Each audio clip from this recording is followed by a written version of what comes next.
أعوذ بالله من الشيطان الرجيم بسم الله الرحمن الرحيم رب اشرح لي صدري ويسر لي أمري واحلل عقدة من لساني يفقهوا قولي قالوا سبحانك لا علم لنا إلا ما علمتنا إنك أنت الحليم الحكيم واجعل كلامي راشدا ومرشدا وفكرتي نور وقلبي أرشدا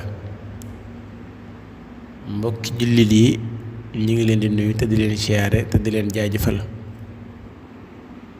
di rafetlu bu baax ànd bi ngay ànd ak ñun ci liggéey bi fii ci daara yi talabul hilmil asrar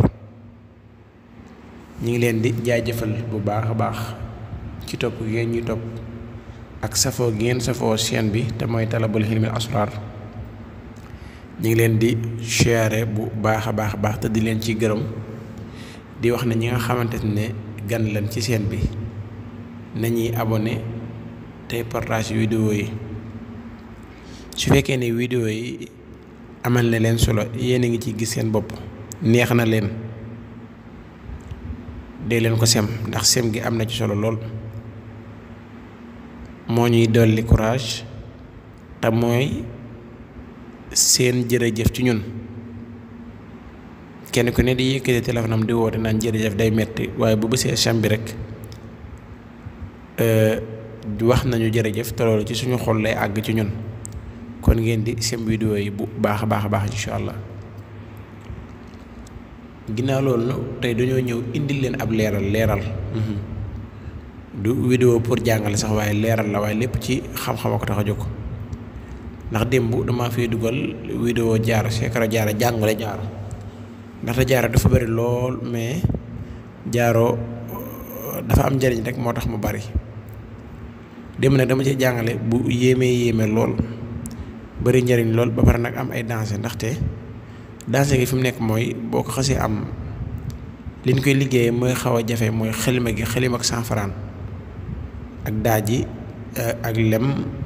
yooyu loolu ñu koy liggéeyee moo xaw a jafe xalima gi rek moo ci jafe sax xalima gi mais boo ko amee rek boo liggéey jaare bi loo ci bëgg di nga ko am ba bari na ñu ñu woo soxla ko tey lool waaye dañ leen a bëgg a xamal ne képp ku ko bëgg a liggéey mën nga koo liggéeyal sa bopp mën ngaa dem wuti matériel yi ñu koy liggéey mooy xilma gi ak daaye 100 francs ji ak yi muy àndal yépp soo ko liggéeyee ba mat nga jël nga taqal ci parfum bo dugal ko ci biir jaar bi waaye am maa nag ñi ñuy woo di ñu ko liggéeyloo ñooñu leen bëgg a waxal ñi ñuy woo di ñu ko liggéeyloo ndaxte mënuñoo xam nit ñëpp seen yéene nit ñëpp seen yéene mënuñu koo xam ba tax na bëgguñu kenn jël jaaro bi di ci caaxaan jël jaaro bi di dem laaj nit xaalis mu jox la ko wala jël jaaro bi di kii ndax jaaro dafa am njëriñ boo ko takkee bu la nit yoree lan bor te nanguwulaa fay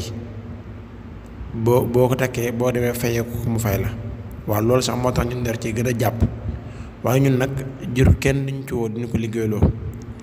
jaaro bi duñu ko liggéeyee lu dut 150 000 francs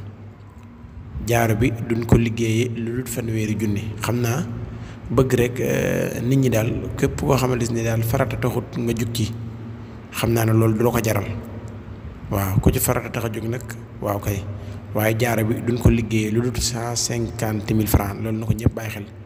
ku ñuy woo nañu woo laaj ñu comme ça yeneen secret yi ak yeneen xeet yi yu mel noonu waaye jaaro bi moom duñ ko defal kenn lu daa fay 150 000 ndax buñ ko yombalee rek danañ gis ne nit ñi mën nañ cee caaxaan bu baax te caaxaan boobu lañ ciy daw jërë ngeen jëf wasalaamu aleykum wa rahmatullah